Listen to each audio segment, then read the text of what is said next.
നമസ്കാരം, ഞാൻ അരുൺ. അപ്പോൾ നമ്മുടെ ഇന്നത്തെ വീഡിയോ എന്ന് പറയുന്നത് നോക്കിയയുടെ ഏറ്റവും പുതിയ മോഡലായിട്ടുള്ള, അതുപോലെ തന്നെ ഏറ്റവും ബഡ്ജറ്റ് ഫ്രണ്ട്ലി ആയിട്ടുള്ള, ഏറ്റവും വില കുറഞ്ഞ മോഡലായിട്ടുള്ള നോക്കിയ C01+ എന്ന് പറയുന്ന സ്മാർട്ട് ഫോണിൻ്റെ വളരെ ഡീറ്റെയിൽ ആയിട്ടുള്ള ഒരു അൺബോക്സിങ് റിവ്യൂമാണ്.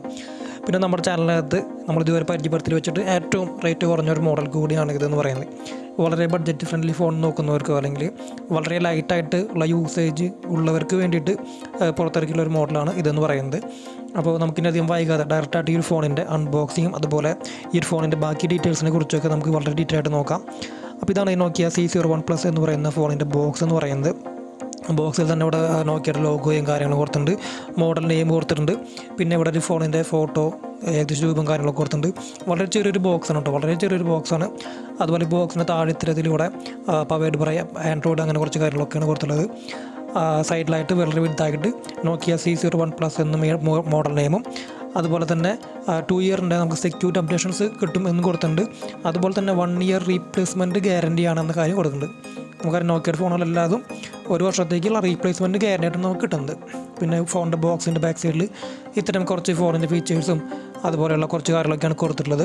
പിന്നെ sir value, manufacturing date, IMEI number കാര്യങ്ങൾ, അങ്ങനെ കുറച്ച് കാര്യങ്ങളൊക്കെ ഈ ഫോണിൻ്റെ ബോക്സുമിലും കൊടുത്തിട്ടുണ്ട്. നമുക്കിനി ഇതിൻ്റെ മെയിൻ ബോക്സ് ഓപ്പൺ ആക്കിയിട്ട് ബാക്കി കാര്യങ്ങൾ നമുക്ക് നോക്കാം. സാധാരണ ഒരു വളരെ ചെറിയൊരു ബോക്സാണ് ഇതിനകത്ത് വരുന്നത്. അതിനകത്ത് ഇത്തരത്തിലൊരു പേപ്പർ ബോക്സിനകത്താണ് ഈ ഒരു ഫോൺ നമുക്ക് കിട്ടുന്നത്. ഞാൻ നേരത്തെ പറഞ്ഞ പോലെ ഇത് വളരെ റേറ്റ് കുറഞ്ഞ ഒരു മോഡലാണ്. അപ്പോൾ അതിൻ്റേതായ ക്വാളിറ്റി ഒക്കെ നമ്മൾ ഇതിനകത്തും പ്രതീക്ഷിക്കാൻ പാടുള്ളൂ. അപ്പോൾ ഈ ഫോൺ നമുക്ക് മാറ്റി വയ്ക്കാം. നമുക്ക് ഈ ഫോണിൻ്റെ ബോക്സിനോട് എന്തൊക്കെ കിട്ടുന്നുണ്ടെന്ന് നോക്കുമ്പോൾ ഇത്തരത്തിൽ വാറണ്ടി പേപ്പേഴ്സ്, അതുപോലെ യൂസർ മാനുവലും കാര്യങ്ങളൊക്കെ നമുക്കിതിനകത്ത് വരുന്നുണ്ട്. പിന്നെ ചാർജ് ചെയ്യുന്നതിന് വേണ്ടിയിട്ട് ഒരു ചാർജിങ് അഡാപ്റ്റർ കിട്ടുന്നുണ്ട്. ഇത് ഫാസ്റ്റ് ചാർജറാണ് എന്നൊന്നും പറയുന്നില്ല, നോർമൽ ചാർജിങ് അഡാപ്റ്ററാണ് നമുക്ക് ഇതിനോട് കിട്ടുന്നത്. പിന്നെ ചാർജ് ചെയ്യുന്നതിന് വേണ്ടിയിട്ട് ഒരു മൈക്രോ USB ചാർജിങ് കേബിളാണ് കിട്ടുന്നത്. Type C ഒന്നുമല്ല, normal micro USB charging cable കിട്ടുന്നുണ്ട്. പിന്നെ ഇവിടെ ബാറ്ററി വരുന്നുണ്ട്, നോക്കിയ എഴുതിയൊരു ബാറ്ററി നമുക്ക് ഇതിനകത്ത് കിട്ടുന്നുണ്ട്. അപ്പോൾ അതിൽ നിന്ന് തന്നെ മനസ്സിലാക്കാം ഇതൊരു നോൺ റിമൂവബിൾ ഫോണല്ല. സാധാരണ നമ്മൾ ബാറ്ററി ഒക്കെ ഇട്ട് സിമ്മൊക്കെ അതിനകത്ത് ഉള്ളിനകത്ത് ഇടുന്ന ടൈപ്പ് ഒരു ഫോണാണ് എന്ന കാര്യം. അപ്പോൾ ഈ ഒരു പ്ലാസ്റ്റിക് കവറിനകത്ത് നിന്ന് നമുക്ക് ഈ ഒരു ഫോണ് പുറത്തേക്ക് ഓപ്പൺ ആക്കിയിട്ട് നോക്കാം. ഇപ്പോൾ നിങ്ങൾ കയ്യിൽ സ്ക്രീനിൽ കാണുന്ന പോലെ തന്നെ കണ്ടോ, എൻ്റെ കയ്യിനകത്ത് അത്രയും ഒതുങ്ങിയിരിക്കുന്ന അത്ര കുഞ്ഞൊരു മൊബൈലാണ്. വളരെ ചെറിയൊരു മോഡലാണ്, വളരെ ചെറിയ ഫോണാണ്. ഫുൾ സ്ക്രീനോ ഫുൾ വ്യൂ ഡിസ്പ്ലേ ഉള്ള മോഡലൊന്നുമല്ല. നമുക്ക് എന്തായാലും ഈ ഫോണിൻ്റെ ബാക്കി കാര്യങ്ങൾ നോക്കാം. അപ്പോൾ അത്രയും ചെറിയൊരു മോഡലാണ്, നമുക്ക് പോക്കറ്റിനകത്തൊക്കെ ഇട്ടുകൊണ്ട് നടക്കാൻ പറ്റുന്ന ഒരു മോഡൽ. ഒരു കീപാഡ് ഫോൺ എന്നതിൻ്റെ ഒരു അപ്ഡേഷൻ എന്ന നിലയ്ക്ക് ഉപയോഗിക്കാൻ പറ്റുന്ന ഒരു മോഡലായിട്ട് കണ്ടാൽ മതി. ബാക്ക് സൈഡ് നോക്കിയാൽ നോക്കിയുടെ പഴയ നോക്കിയ 2 എന്ന മോഡലുമായിട്ടൊക്കെ സാദൃശ്യമുള്ള രീതിയിലാണ് കൊടുത്തുള്ളത്. പ്ലാസ്റ്റിക് ബോഡിയാണ്. പിന്നെ എൻ്റെ സ്പീക്കറിൻ്റെ ഗ്രില്ലുകളൊക്കെ ബാക്ക് സൈഡിലാണ് കേട്ടോ വരുന്നത്, മാറ്റ് ഫിനിഷാണ് വരുന്നത്. ഇവിടെ താഴെ നോക്കിയുടെ ഒരു ബാഡ്ജും ലോഗോയും കാര്യങ്ങളും കൊടുക്കുന്നുണ്ട്. ഒരു സിംഗിൾ ക്യാമറയാണ് വരുന്നത്. 5 മെഗാപിക്സലാണ് ഈ ഫോണിൻ്റെ മെയിൻ റിയർ ക്യാമറ എന്ന് പറയുന്നത്. തൊട്ട് താഴെയായിട്ട് ഒരു LED ഫ്ലാഷ് ലൈറ്റും കാര്യങ്ങളൊക്കെ കൊടുക്കുന്നുണ്ട്. അപ്പോൾ നോർമലി ഒരു സാധാരണ ഒരു ഫോൺ, ഒരു ബഡ്ജറ്റ് ഫ്രണ്ട്ലി ഫോൺ എന്ന നിലയിൽ പറ്റുന്ന ഒരു ചെറിയൊരു കോമൺ ആയിട്ടുള്ള ഒരു ഡിസൈനൊക്കെ വരുന്ന ഒരു മോഡലാണ്. അത്യാവശ്യം തിക്നെസ് ഉണ്ട് ഫോണിനകത്ത്. എനിക്ക് തോന്നുന്നു അത് ബാറ്ററി കൂരിയിടുന്ന പറ്റുന്ന മോഡലായതുകൊണ്ടായിരിക്കാം. അത്യാവശ്യം ഒരു തിക്നെസ് ഉണ്ട്. എന്നാലും ഫോൺ വളരെ കുഞ്ഞതാണ് കണ്ടോ, നിങ്ങൾക്ക് കയ്യിൽ പിടിക്കുമ്പോൾ തന്നെ അത്രയും ചെറിയൊരു ഫോണാണ്. ഫുൾ വ്യൂ ഡിസ്പ്ലേ അല്ല. മുകളിൽ സ്പീക്കറിൻ്റെ ഗ്രില്ലുകൾ, അതുപോലെ ലെഫ്റ്റ് സൈഡിലായിട്ട് ഫ്രണ്ട് ക്യാമറ, ഫ്രണ്ട് ഫ്ലാഷിൻ്റെ ഓപ്ഷൻ, അതും കാര്യങ്ങളൊക്കെയാണ് ഈ ഫോണിൻ്റെ ഡിസൈൻ വൈസ് പറയാനുള്ള കാര്യങ്ങളെന്ന് പറയുമ്പോൾ. അപ്പോൾ അതിനെക്കുറിച്ച് അധികം കാര്യമായ ഡിസൈനെ കുറിച്ചൊന്നും പറയാനില്ല. അപ്പോൾ നമുക്ക് ഇതിൻ്റെ ബാക്ക് പാനൽ ഇത്തരത്തിൽ നമുക്ക് അഴിക്കാൻ സാധിക്കും. അങ്ങനെ അഴിച്ച് മാറ്റി കഴിഞ്ഞാൽ ഇതിനകത്തുള്ളിലായിട്ട് നമുക്ക് ഇത്തരത്തിൽ സിം ഇടുന്ന ഒരു ഭാഗം വരുന്നുണ്ട്. 2 സിം കാർഡുകളും നാനോ സിം കാർഡുകളാണ് ഇടാൻ പറ്റുന്നത്. തൊട്ട് മുകളിലായിട്ട് മെമ്മറി കാർഡ് ഇടാൻ പറ്റും. 128 GB വരെ നമുക്ക് എക്സ്പാൻഡ് ചെയ്ത് ഉപയോഗിക്കാൻ പറ്റും. അപ്പോൾ അതിൻ്റെ സ്ലോട്ടും കാര്യങ്ങളൊക്കെയാണ് ഇവിടെ വന്നിട്ടുള്ളത്. താഴെ ഇവിടെ നോക്കിയുടെ കുറച്ച് കാര്യങ്ങൾ, IMEI നമ്പറും കാര്യങ്ങളൊക്കെയാണ് കൊടുത്തിട്ടുള്ളത്. അപ്പോൾ നമുക്ക് ബാറ്ററി ഇട്ട് നോക്കാം. 3000 mAh ആണ് ഈ ഫോണിൻ്റെ ബാറ്ററി വരുന്നത്. കുറേ നാളുകളായി ഇങ്ങനത്തെ മൊബൈലുകളൊക്കെ നമ്മൾ ഓണാക്കി നോക്കിയിട്ട് എല്ലാം എന്താ പറയുക, ഇൻബിൽറ്റ് ബാറ്ററി ആയതുകൊണ്ട് തന്നെ ഇത്തരം ബാറ്ററി ഇടുന്ന ഫോണുകളൊക്കെ ഉപയോഗിച്ച് നോക്കിയിട്ട് തന്നെ കുറേ നാളുകളായി. അപ്പോൾ അതിൻ്റേതായ ഒരു കൗതുകം എനിക്കുണ്ട്. അപ്പോൾ എന്തായാലും അത് ഓണാവാൻ നമുക്ക് വെയിറ്റ് ചെയ്യാം. ഓണാകുമ്പോൾ ഇത്തരത്തിൽ പവേഡ് ബൈ ആൻഡ്രോയിഡ് എന്ന് കാണിക്കുന്നുണ്ട്. ഇത് ആൻഡ്രോയിഡിൻ്റെ ഗോ എഡിഷനാണ് വരുന്നത്. നമുക്കറിയാം നോക്കിയുടെ എല്ലാ ഫോണുകളും സ്റ്റോക്ക് ആൻഡ്രോയിഡാണ്. നമുക്ക് അനാവശ്യമായിട്ടുള്ള ഒന്നും ഇതിനകത്ത് ഉണ്ടായിരിക്കില്ല എന്ന് നമുക്ക് പ്രതീക്ഷിക്കാം. സ്റ്റോക്ക് മോഡലാണിത്. അതിൻ്റെ ഗോ എഡിഷനാണ് വരുന്നത്. ഇതൊരു 2 GB റാമാണ് ഈ ഫോണിനകത്ത് വരുന്നത്. അതിനകത്ത് 16 GB ആണ് ഈ ഫോണിൻ്റെ സ്റ്റോറേജ് വരുന്നത്. അപ്പോൾ അങ്ങനെ ഏറ്റവും മിനിമം ആയിട്ടുള്ള യൂസിങ്ങിന് പറ്റിയൊരു മോഡലാണെന്ന നിലയിലുണ്ടോ. ഈ ഫോണിൻ്റെ പ്രൈസ് കൂടി കമ്പയർ ചെയ്യുമ്പോൾ അത്രയും മിനിമൽ യൂസിങ്ങിന് പറ്റിയ ഒരു മോഡലായിട്ട് മാത്രം ഇതിനെ കാണുക. അപ്പോൾ എന്തായാലും ഈ ഫോൺ ഓൺ ആയിട്ടുണ്ട്. ഇതിൻ്റെ ഡിസ്പ്ലേ എന്ന് പറയുന്നത് ഒരു HD+ ആണ്. 5.5 ഇഞ്ചാണ് ഈ ഫോണിൻ്റെ സ്ക്രീൻ സൈസ് എന്ന് പറയുന്നത് കേട്ടോ. നമുക്കറിയാം ഇപ്പോൾ വരുന്ന എല്ലാ ഫോണുകളും 5 ഇഞ്ചിന് മുകളിലേക്ക് അല്ലെങ്കിൽ 6 ഇഞ്ചിന് മുകളിലേക്ക് സ്ക്രീൻ സൈസുള്ള മോഡലുകളാണ്. 6.5 6.7 ഇഞ്ചൊക്കെ സ്ക്രീൻ സൈസ് ഉണ്ട്. ഇത് വളരെ ഒരു ചെറിയ ഫോണാണ്, നേരത്തെ പറഞ്ഞ പോലെ തന്നെ കണ്ടോ അത്രയും ചെറിയ സ്ക്രീനാണ് അതിനകത്ത് വരുന്നത്. നോർമൽ യൂസിങ്ങിന് പറ്റിയ മോഡലാണ്. ഗോ എഡിഷൻ ആയതുകൊണ്ട് തന്നെ അത്രയും വളരെ കുറച്ച് ആപ്പുകൾ മാത്രമേ ഇതിനകത്ത് ഇൻസ്റ്റാൾ ആയിട്ട് വന്നിട്ടുള്ളൂ. എന്നാൽ ഇതിനകത്ത് നെറ്റ്ഫ്ലിക്സ് പിന്നെ ജിയോൻ്റെ ആപ്പ് പോലെയുള്ള കുറച്ച് ആപ്പുകൾ ഇതിനകത്ത് വരുന്നുണ്ട്. നമുക്കത് ആവശ്യമില്ലാന്നുണ്ടെങ്കിൽ അൺഇൻസ്റ്റാൾ ചെയ്ത് കളയാൻ പറ്റും, അല്ലെങ്കിൽ ഉപയോഗിക്കാം. അതിൻ്റെ എല്ലാ സെറ്റിങ്സ് ആയാലും അത് നോക്കുമ്പോഴും നോർമൽ വളരെ മിനിമലായിട്ടുള്ള ഒരു സെറ്റിങ്സ് കാര്യങ്ങളൊക്കെയാണ് വന്നിട്ടുള്ളത്.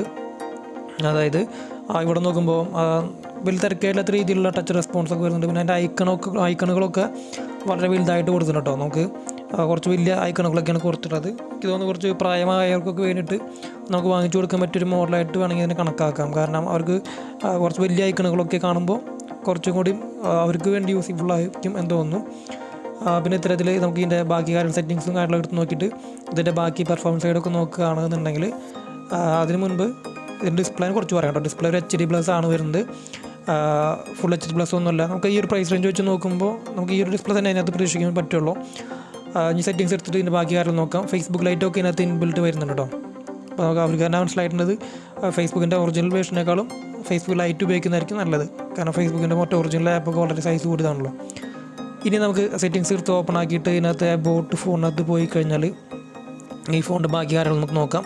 ഇതിന് ഐക്കണുകളൊക്കെ തന്നെ നല്ല കളർഫുള്ളായിട്ട് വരുന്നുണ്ട്. സാധാരണ സ്റ്റോക്ക് ആൻഡ്രോയിഡ് തോന്നിപ്പിക്കുന്ന രീതിയിലുള്ള കാര്യങ്ങളൊക്കെയാണ് വന്നിട്ടുള്ളത്. അതൊക്കെ നല്ല രസമായിട്ട് തന്നെ കൊടുത്തിട്ടുണ്ട്.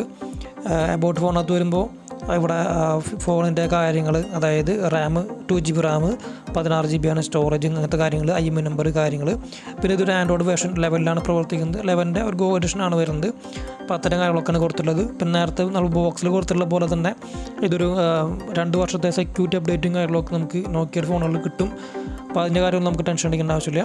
നമുക്ക് വേറെ എന്തെങ്കിലും അപ്ഡേറ്റും കാര്യങ്ങളൊക്കെ ഉണ്ടെങ്കിൽ അത് ലൈവായിട്ട് എത്രയും പെട്ടെന്ന് മറ്റ് ഫോണുകൾ വരുന്നതിൻ്റെ അത്രയും മുൻപ് തന്നെ അത് നമുക്ക് കിട്ടും. അപ്പോൾ അതൊക്കെയാണ് ഈ ഫോണിനെ കുറിച്ച് മൊത്തത്തിൽ പറയാനുള്ള കാര്യങ്ങൾ. ഇതിൻ്റെ പ്രോസസ്സറിനെ കുറിച്ച് പറയുന്നത് യൂണിസോക്കിൻ്റെ പ്രോസസ്സറാണ്. വളരെ ഡേ ടു ഡേ ആക്ടിവിറ്റികൾക്ക് മാത്രം പറ്റുന്ന ഒരു മോഡലാണ് കേട്ടോ. നമ്മൾ വലിയ ഗെയിമിങ്ങിനോ ഒന്നും വേണ്ടിയിട്ട് നമ്മൾ ഈ ഫോൺ ഒരിക്കലും വാങ്ങിക്കരുത് എന്ന് ഞാൻ പറയുള്ളൂ. ഈ ഫോണിൻ്റെ ക്യാമറയെ കുറിച്ച് പറയുകയാണെങ്കിൽ നേരത്തെ പറയുകയാണെങ്കിൽ 5 മെഗാപിക്സലാണ് ഈ ഫോണിൻ്റെ മെയിൻ റിയർ ക്യാമറ എന്ന് പറയുന്നത്. നമുക്ക് ആ ഒരു 5 മെഗാപിക്സലിൻ്റെ ഉള്ളിൽ നിൽക്കുന്ന ഒരു ക്വാളിറ്റി നമുക്കിതിനകത്ത് കിട്ടുന്നുണ്ട്. ഇതൊരു ക്യാമറയ്ക്ക് വേണ്ടി ഇറക്കുന്ന മോഡലൊന്നുമല്ല, എന്നാലും നോർമലി ഒരു ഫോണിന് ഒരു ക്യാമറ വേണമല്ലോ എന്നുള്ള രീതിയിൽ നമുക്ക് അത്യാവശ്യം കുഴപ്പമില്ലാത്ത രീതിയിലുള്ള ഒരു ക്യാമറ നമുക്ക് കിട്ടുന്നുണ്ട്. നോർമലായിട്ടുള്ള ചെറിയ ചെറിയ രീതിയിലുള്ള ഫോട്ടോകളൊക്കെ നമുക്ക് ഇതിനകത്ത് എടുക്കാൻ പറ്റും. ഈ ക്യാമറയ്ക്കകത്ത് തന്നെ ഇത്തരത്തിൽ കുറച്ച് ഫീച്ചേഴ്സ് ഉണ്ട്, ജസ്റ്റ് വായിച്ചു തരാം.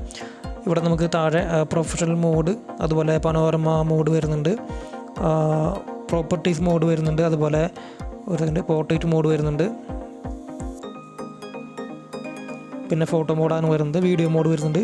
വീഡിയോ നമുക്ക് ഇത്തരത്തിൽ 1080 റെസൊല്യൂഷനകത്ത് നമുക്ക് 30 ഫ്രെയിം പെർ സെക്കൻഡിനകത്ത് നമുക്ക് വീഡിയോസ് റെക്കോർഡ് ചെയ്യാൻ സാധിക്കുന്നുണ്ട് ഫുൾ HDയിൽ. അത് നല്ലൊരു കാര്യമായിട്ട് തോന്നിയിട്ടോ. 5 മെഗാപിക്സലാണെങ്കിലും 1080 റെസൊല്യൂഷനകത്ത് നമുക്ക് വീഡിയോസ് റെക്കോർഡ് ചെയ്യാൻ പറ്റുന്നുണ്ട്, കാണിക്കുന്നുണ്ട് അതിനകത്ത്. പിന്നെ ടൈം ലാപ്സ് മോഡ്, അങ്ങനെ കുറച്ച് കാര്യങ്ങളൊക്കെയാണ് ഈ ഒരു ഫോണിൻ്റെ ക്യാമറയ്ക്കകത്ത്. വളരെ മിനിമലായിട്ടുള്ള കുറച്ച് ക്യാമറ ഫീച്ചേഴ്സാണ് കൊടുക്കുന്നത്. സെൽഫി ക്യാമറ ആണെങ്കിലും 5 മെഗാപിക്സൽ തന്നെയാണ് വരുന്നത്. ഇപ്പോൾ ഞാൻ ലൈവായിട്ടൊരു ഫോട്ടോ ജസ്റ്റ് ഒന്ന് കാണിച്ചു തരാം. സെൽഫിനെ കുറിച്ചൊന്നും അധികം ഓവറായിട്ടൊന്നും ആരും ഒരു ക്യാമറയ്ക്ക് വേണ്ടിയിട്ടൊന്നും എടുക്കുന്നത് ഈ മോഡൽ നോർമലായിട്ടുള്ള യൂസിങ്ങിന് വേണ്ടിയിട്ട് ഉണ്ടോ.